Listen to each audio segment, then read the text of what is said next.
Hernia repair చేసిన తర్వాత కూడా మళ్ళీ చిన్న ప్రేగులు అడ్డం పడే ప్రమాదం ఉంటుంది. 63 ఏళ్ల వ్యక్తి అంబిలికల్ హెర్నియా దాంతో పాటు ఉన్న ప్రేగులు అడ్డం పడడం వల్ల మెష్ రిపేర్ ద్వారా ఆపరేషన్ చేయడం జరిగింది. వారు మళ్ళీ వామిటింగ్ రిపీట్ అవ్వడం వల్ల మన దగ్గరికి రావడం జరిగింది.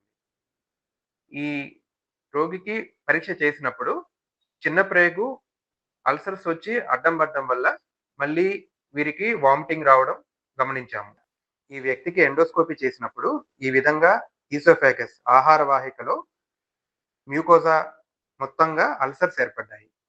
అండ్ స్టమక్ పొట్టలో ఉన్న లిక్విడ్ మెటీరియల్ నీరులాగా పైకి రావడం వల్ల ఈ అల్సర్స్ ఎక్కువగా ఉన్నాయి. అదే విధంగా పొట్టలో ఉన్న నీరు తీసిన తర్వాత పొట్టలో ఉండే మ్యూకోజా కమిలిపోయి అండ్ అల్సర్స్ లాగా ఏర్పడ్డాయి. ఈ అల్సర్స్ పొట్టలోనే కాకుండా చిన్న ప్రేగు భాగం చూసినప్పుడు చిన్న ప్రేగు మొదటి భాగంలో కూడా అల్సర్స్ ఏర్పడ్డాయి. మనం ఈ ఎండోస్కోపీలో చూసినట్లు మనం చూసినంత వరకు చిన్న ప్రేగు భాగం మొత్తం అల్సర్స్‌తో నిండి ఉన్నాయి. ఈ వ్యక్తికి మనం ఆహారం కంట్రోల్ చేసి యాంటీబయాటిక్స్ అండ్ గ్యాస్ ఇంజెక్షన్స్ ఇవ్వడం వల్ల పూర్తిగా కోలుకున్నారు.